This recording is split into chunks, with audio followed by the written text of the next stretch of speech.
Here we go. Just say a couple of words. No, we're just gonna turn you on, literally. That's it. Okay. We'll turn you up. Just here we go. Don't worry. Here we go. That's good. Great. Well done. Now, not easy turning around that quickly. But Cool. what a journey. What a story for you. Okay. What you've been on. I mean, tell us a little bit about it. Go on.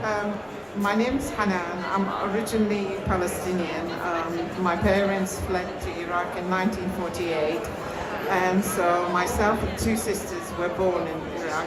So home is the UK and Jordan, flicking backwards between them. So my culinary background is basically Levantine as well as Iraqi mixed bunch, which is really where this is all about. So I started Rossa in 2014-ish because I spent a long time just researching paperwork and labeling and all sorts of things before you can import anything from Jordan, Lebanon and Palestine. And so I started with a bottle of oil. It's called zayt in Arabic, and za'atar, because that's what we usually have for breakfast. And gradually added a fused range, and then followed by varieties of different herb mixes. And then people started asking, what do you do with them? So we started making sauces, and they're all basically using the ingredients that we import to make the sauces in the UK. And from there on, everybody started saying, what about a sweet thing? So we started importing manna from heaven, Turkish delight type stuff. And then I'm thinking, I've got everything that I do is mum's side. I need to do something about my dad's side. So this is why it's called Baba's Rashi and Dibis. My dad was diabetic, and he used to get up at 5 o'clock in the morning so that my mum doesn't catch him mixing date molasses, tahini, frying spices, and eating it with rice cakes on the basis that that will fix everything. So I'm an early riser too, so that's how I know that he's up to mischief. So I thought maybe, okay, so we'll start doing something like that over here. And we took it to various different shows, and gradually, the UK palette is amazing. The transformation over the last 10, 15 years is just phenomenal. I mean, you walk into any supermarket and you've got about 5 to 10 different varieties of hummus, falafel galore. So I thought, okay, so it's time to introduce people to using tahina, not the savory way, but the sweet way. So that's what this is all about. Tahina is something that we use to make cakes. We use it instead of butter, to, for example, to line the tin. Basically, this is an example of how you would apply a sweet version to tahina. It's called Baba's Rashi and Dibis. So I'd like for you to start with what we've done here is we have some blinis, and we've put some cream cheese, a little bit of Rashi and Dibis, and a little fruit on top, raspberry. I have to tell you that this food is full of nuts, so if anybody has any nut allergy, please stay away. Sorry? No. This is Jilly here. Jilly, switch on, handing out products. I'm going to take a picture. There you go, Jilly. Very good. I mean, Rashi and Dibis is, most of my customers just open the jar and just take a spoon to it. You just get any piece of bread or a biscuit, and that's about it. And the key is to let it come out of the fridge, keep it up to room temperature so it becomes... Yeah, don't keep it in the fridge. Actually, keep it because it has a habit of coagulating. Tahina, I don't know if anybody knows how to make hummus. When you first apply water to hummus, what happens? It goes, and then if you keep going, it relaxes and it becomes a little bit soft.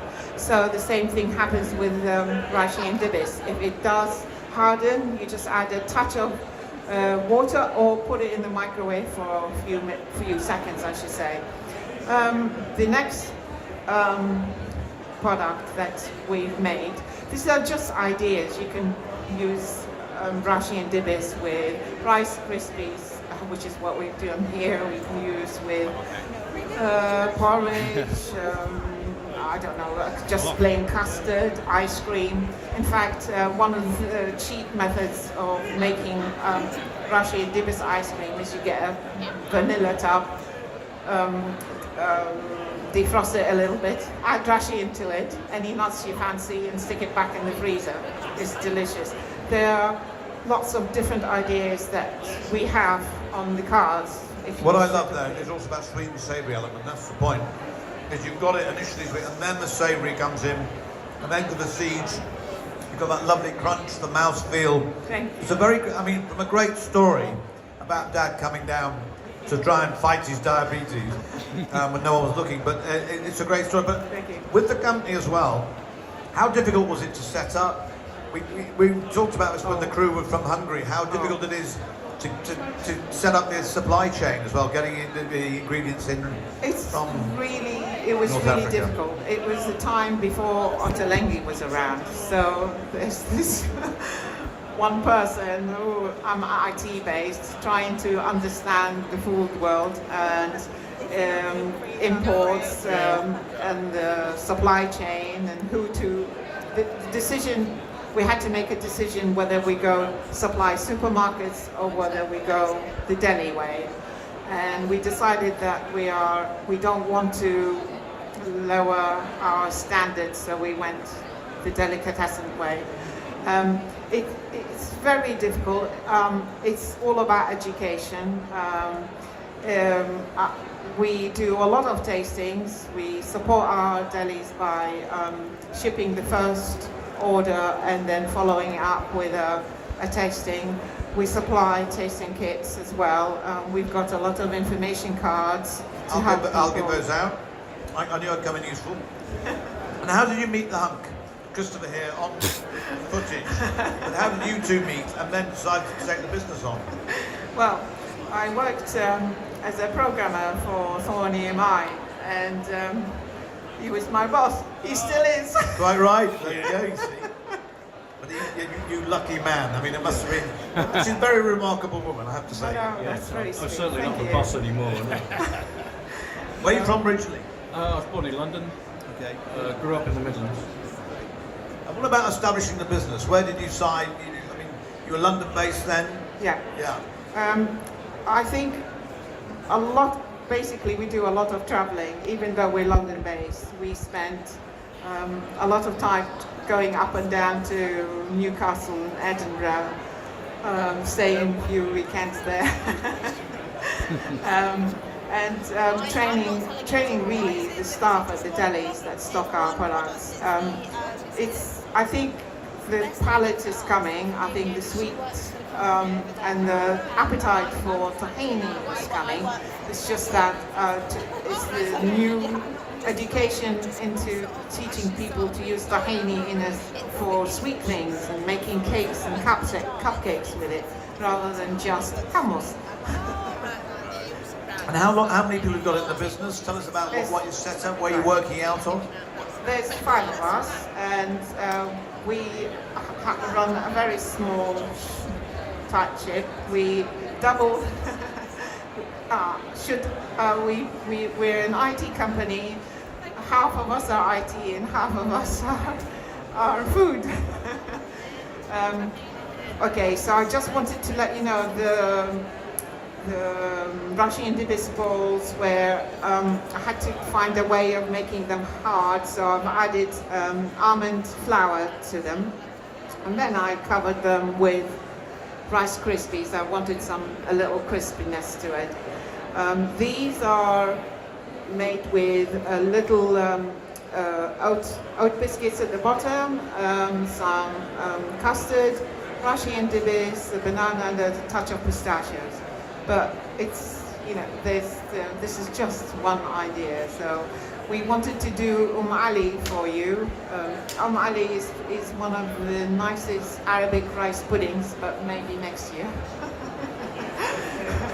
You're saying about the UK palate, so people are pretty adventurous. We try anything, and that's the joy of it. We suddenly lost our own food culture a bit. Thank goodness we're getting it back now.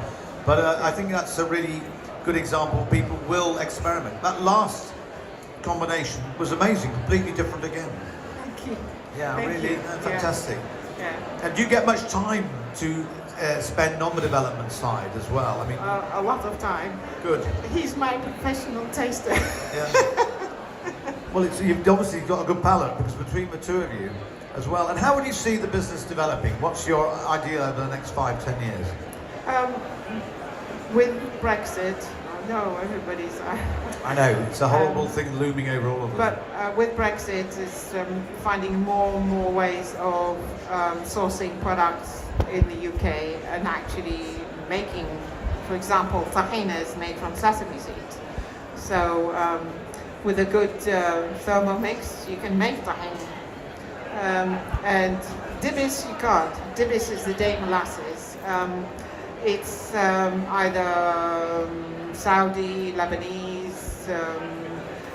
There's a lot of good Persian style Dibis, especially from the southern part of Iran.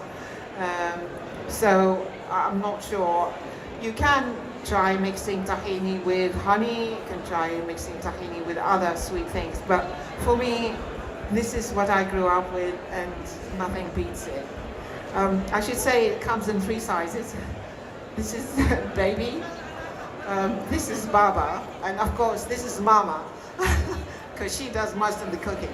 So if you're into making and serving it, then that's the size you need. If you're using it to make sweets with and adding it as an item to your menu.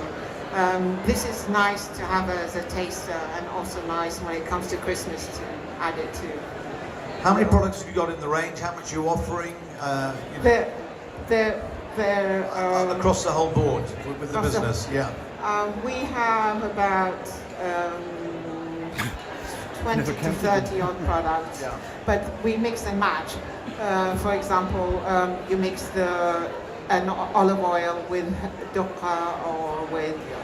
So by the time you add this combination, it's quite a lot more than that. But the core products. You're on stand C15, so we can come and go and have a look at you and there. Yeah. And what was it like? The Golden Fork Awards dinner in London. That was an amazing night. It was amazing. We couldn't possibly have dreamt that we could win it. And the funny part about it is that we were invited to come and do a tasting, and then we went to the toilets to wash because there's no washing up facility. So I was in the women's, and Chris was in the, and who was it? It was Julie. Came back and said, "Come now, come now." I said, "What's happened? Something wrong?" You're like, "Come down." And so she dragged me and said, and I thought, "Oh my God." Yeah. It was an amazing night. Yeah. Yes, Thank you. Hanan and Chris Thank were washing up at the time when the awards were announced. I mean, how relaxed are they? And so there was a slight hiatus. We knew they were there, just couldn't see them. But it was very special. And it's, even now, you can get quite emotional. I can just remembering the night because I can see how much work had gone into this product, but also the story, but the whole business and your backstory as well, how you arrived here, and the two of you, as you just explained, how you met, and everything tastes of love, really, because there's a lot of love gone into it, and a lot of hard work. Thank you. But Yes, and I think in that moment, you just think it's nice to be appreciated, and we really do appreciate the two of you. Thank you very much. Oh, not at all. Thank you so very much. There you go.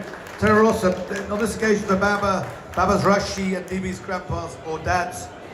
Amazing product. That date molasses is incredible. But go and check them out on C15 as well.